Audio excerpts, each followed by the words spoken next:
impamvu navyumviriye narakunda kuganira n'abarimyi benshi kuko muhira je nakuze abavyeyi barima ariko uburyo twarima utuntu duto ibintu bidafashe ugasanga turimye nk'utu are dutanu twateye nk'imyimbati canke duteye ibiharage ndakura mbona ko naho turima sikirenga maze rero kwitwa Mutima ndabona neza ati ni ivy'ukuri ndatwenza abantu kandi abantu bararyoherwa na komedi yanje ariko ni vyiza ko no fata umwanya nkarima maze gufata umwanya munini nkiyumvira nkabaza hirya nino nasanze igisata c'uburimyi hariho ibibazo kigenda kirahura navyo ibibazo vya mbere nasanze abarimyi bahura naco aha mu gihugu c'u Burundi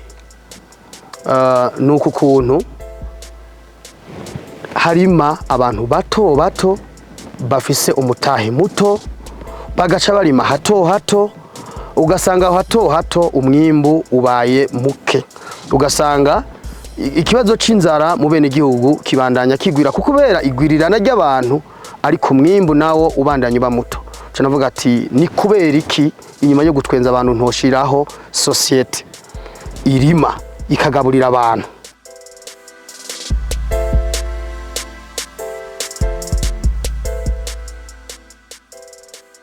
Aha twarimye petita ndindamagara twateye variete imwe kuko twagiye kubona niyo ikundwa cyane n'abanyagihugu bo ngaha rero twateye itoni 6 n'ibiro 500 cha dutera ku hegitari 5 nkuko muhabona muga ubwa mbere twa dufise ivyifuzo byo kuturima hegitari 10 ego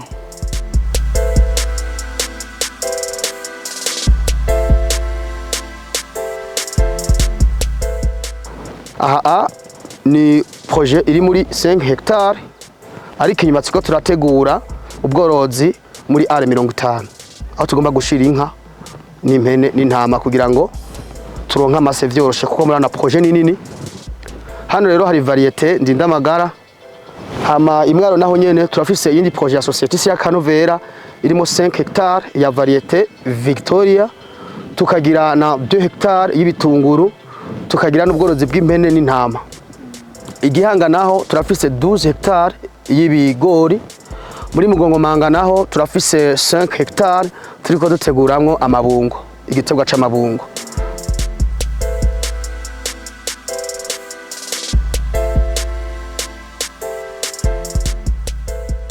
ngerageje kuraba aho nahungiye ndabona neza ko nta na hamwe horoshe byanyeretse yuko ubuzima ari urugendo rudahera udashika udaheza muri komedi hari intambamye nyinshi ariko no mu burimyi hari intambamye ya mbere twaduhura n'uburimyi nuko dushobora gusaba ifumbire ikadushikira iteba ugasanga ibintu wategerezwa gufumbira ubifumbiye uteba biri mu bituma umwimbo udaheza ngo uboneke nkuko twavyifuza canke vyategekanijwe.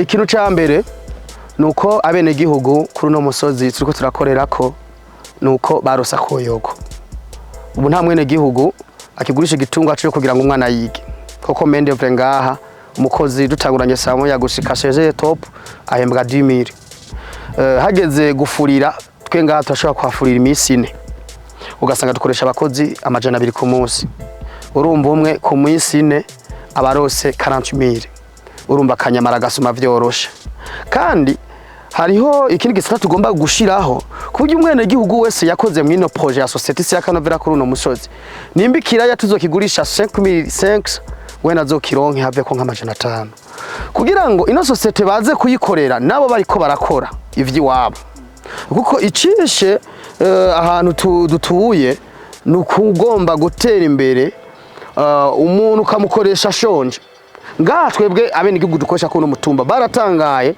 projet isi ya Kanovera project itanguye ngaha kuko abahabaye ngaha na depaye twarayaza arambwira ati uri umuntu wa mbere tubonye ushobora kuronka abakozi bangana kujya kuri urya musozi, ahandi wakenera sengana ukaronka duje. Rero ni kimenyamenya, ni ikimenyetso kinyereka yuko aha hantu je naje gukorera bakiriye projet yanje.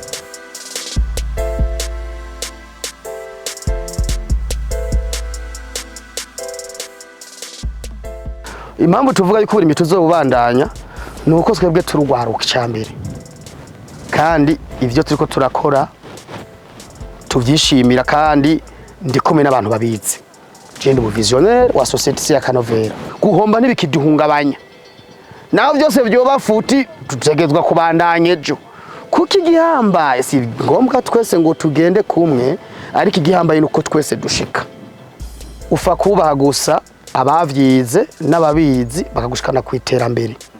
Aba bantu barima bavyize bafashe umwanya, kuko je nize banki ya Silence, suis banki. Ingénieur agronome yize ivyo, directeur technique yize ivyo. Abo bantu ntituri kumwe kubera ibishobisho, turi kumwe kubera akazi bize na experience bafise.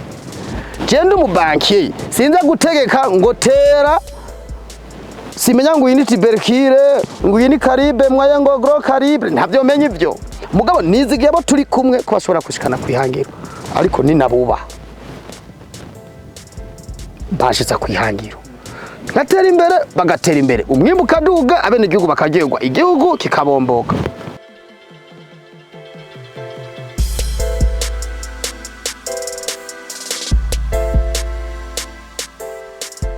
Mu agronome ategerezwa gutonda buri munsi ku kazi, misi yose mu gatondo isaha imwe niburibura akaba yashitse kuri tere, kugira ngo abone eta y'umurima ukungene umeze, kuko bwabo bukoko y'abamababi, kugira ngo ushobore kubona neza kwikiraya kigwaye canke igitego cyaco cyose kigwaye ubibona mu gatondo. Rero twe dutonze ngaha, ikintu ca mbere dukora turazunguruka umurima wose.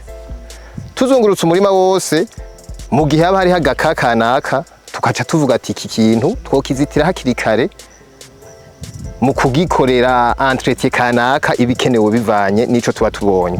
Ivy'ingwara aha kubiraya hariho ubukoko burya amababi. Ubwo bukoko deke bubonyemwo ucogira programme yo kuca upompa. Ikindi kintu ingwara biravana n'imvura ukungene ibirikiragwa muri ico gihe. Imvura iguye cyane uca wiprograma ubwo nyene, ukaca wipanga, ukaca utegura imiti, ukaca upompa hakiri kare, kuko mu biraya ugize negligence ukabona ka imwe yonyene ukarorera gatoya, umenye yuko ushobora kugaruka inyuma y'imisi 2 umurima wose wafashwe.